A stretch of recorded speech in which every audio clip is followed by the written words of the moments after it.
Assalamu alaikum wa rahmatullahi wa barakatuh, mes chers frères et sœurs. Nous sommes donc arrivés à la 5e partie de l'histoire de Yusuf alayhi salam.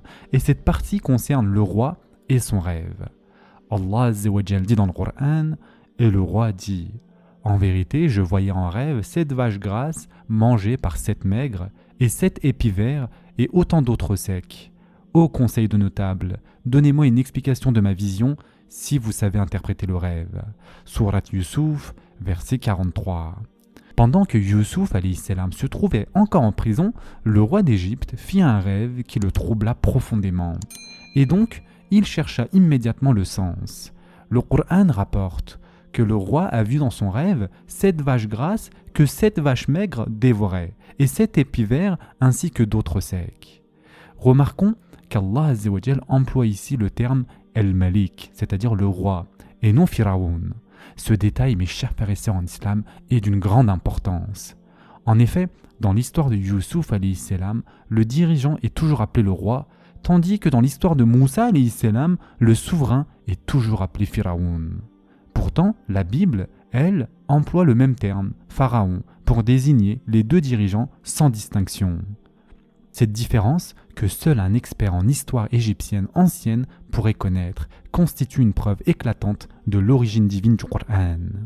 À l'époque du prophète sallallahu alayhi wa sallam, aucun historien arabe ne disposait d'une telle connaissance.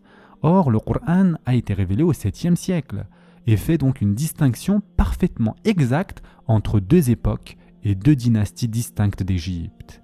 Les savants expliquent cela par le fait que l'Égypte de l'époque était divisée en 2 royaumes, la Haute-Égypte et la Basse-Égypte. Yusuf alayhi salam vivait probablement dans la capitale du royaume du Nord, appelée Menf ou Memphis. À cette époque, l'Égypte était gouvernée par les Hyksos, un peuple étranger venu d'Asie qui s'était emparé du pouvoir. Ces souverains ne portaient pas le titre de pharaon, qui était un terme réservé aux rois égyptiens d'origine nationale. En revanche, à l'époque de Moussa alayhi salam, l'Égypte était revenue sous le contrôle d'une dynastie autochtone, celle des véritables pharaons.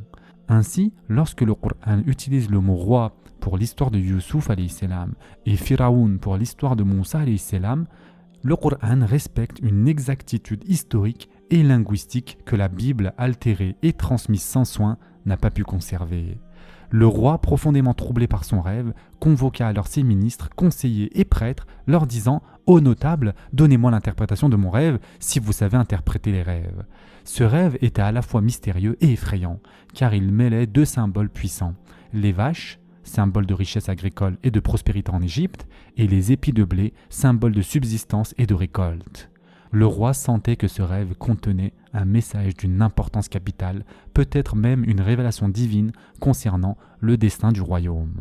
Cependant, ni ses prêtres, ni ses astrologues, ni ses devins ne purent lui donner d'explication satisfaisante. Ce rêve allait devenir le point de départ de la libération et de l'élévation de Yusuf alayhi salam par la sagesse d'Allah Azza wa Jal et sa parfaite planification.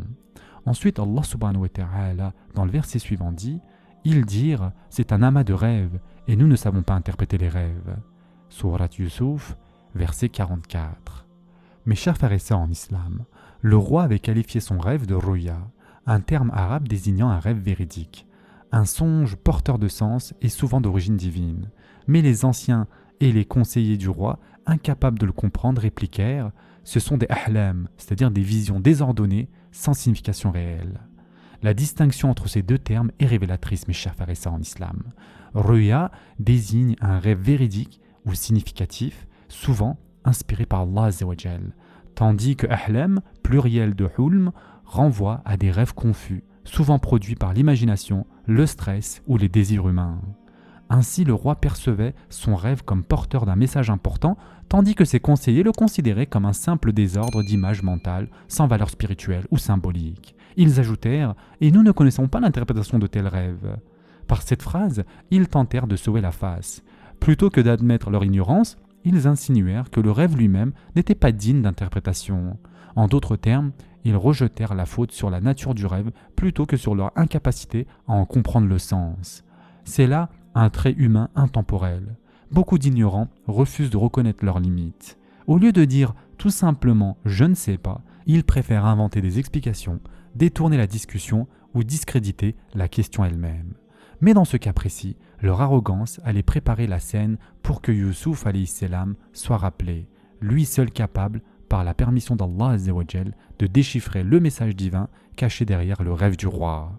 Dans le verset suivant, Allah subhanahu wa ta'ala a dit « Or, celui des deux qui avait été libéré et qui après quelque temps se rappela dit « Je vous en donnerai l'interprétation, envoyez-moi donc. » Surat Yusuf, verset 45. Enfin, mes chers frères et sœurs en islam, l'ancien prisonnier rescapé se souvint de Youssouf alayhi salam après un long moment d'oubli et il dit « Je vous en donnerai l'interprétation, envoyez-moi donc à lui. » Lorsque la nouvelle du rêve du roi se répandit et que ses conseillers échouèrent à en donner le sens, le maître Échanson, celui que Youssouf alayhi salam avait autrefois aidé en prison, se rappela soudain de lui. L'expression coranique « après un long terme », c'est-à-dire « ba'da ummah », indique une période prolongée, suggérant qu'il aurait dû se souvenir de Youssouf alayhi salam bien plus tôt. Ce souvenir tardif survint précisément au moment où la sagesse divine l'avait décrété, le moment où Youssouf alayhi salam allait être réhabilité et honoré. Le serviteur dit alors « Je vais vous en rapporter l'interprétation, laissez-moi aller le trouver. » Il saisit ainsi l'occasion de se rendre utile au roi en lui parlant de ce prisonnier pieux et sage qui avait interprété avec une justesse parfaite les rêves de deux détenus. Son intention était sans doute double, aider le roi et gagner en estime à la cour, tout en révélant l'existence d'un homme exceptionnel oublié dans les prisons du royaume. Cette scène souligne une réalité profonde.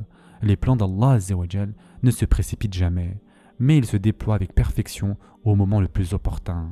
Mais aussi, ce qui paraît être un oubli ou une injustice, comme les longues années passées par Youssouf alayhi salam en prison, n'est en réalité qu'une préparation divine pour l'honneur et la délivrance. Ainsi, la mémoire du serviteur fut réveillée au moment exact où Allah Azza wa Jal voulut que le nom de Youssouf alayhi salam ressurgisse, non plus comme celui d'un prisonnier, mais comme celui d'un homme de savoir et de vérité. Allah Azza wa Jal dit ensuite dans le verset suivant « Ô toi, Youssouf le véridique, éclaire-nous au sujet de cette vache grasse que mangent 7 très maigres, et 7 épis verts et autant d'autres secs, afin que je retourne aux gens et qu'ils sachent l'interprétation exacte du rêve. » Surat Yusuf, verset 46. Mes chers frères et sœurs en islam, comme nous l'avons déjà dit, 7 longues années s'étaient écoulées depuis le jour où Youssouf alayhi salam avait demandé à l'Échanson de mentionner son nom au roi, mais lorsque ce dernier revint enfin vers lui, il ne prononça aucune parole d'excuse pour son oubli. Malgré cela, Youssouf alayhi salam, d'un caractère noble et patient, ne lui reprocha rien.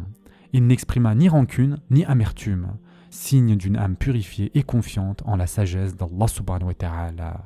Le serviteur s'adressa à lui avec respect, l'appelant As-Siddiq, c'est-à-dire l'homme véridique, celui dont la parole est toujours juste et sincère. Il se souvenait que tout ce que Youssouf alayhi salam avait dit en prison s'était révélé vrai, et que son interprétation de rêve des années auparavant s'était accomplie exactement comme il l'avait prédit. Il lui rapporta ensuite le rêve du roi. 7 vaches grasses dévorées par 7 maigres et 7 épis verts suivis de 7 secs. Et puis il ajouta « Donne-moi l'interprétation de ce rêve afin que je retourne vers les gens et que je leur fasse savoir. » Autrement dit, il voulait transmettre l'interprétation à la cour et faire connaître à tous la sagesse et la clairvoyance de Youssouf alayhi salam. Mais il est intéressant de remarquer un détail. Le serviteur omet volontairement de mentionner que le rêve appartient au roi lui-même. Il préfère présenter la situation comme s'il s'agissait d'une requête collective, sans préciser la véritable source du rêve.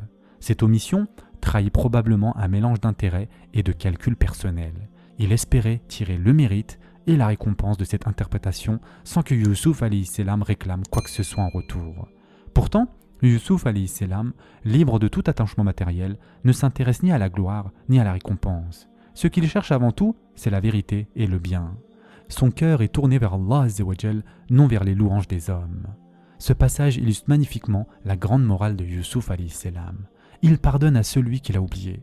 Il n'exige rien pour le bien qu'il fait. Et enfin, il agit pour Allah Azza wa Jal seul, sans aucune attente d'autre personne. C'est là le véritable modèle du Siddiq, celui dont la sincérité ne faiblit jamais, même face à l'injustice ou à l'ingratitude. Ce sera tout pour aujourd'hui. En attendant, prenez soin de vous mes chers frères et sœurs, et à très prochainement, Inch'Allah.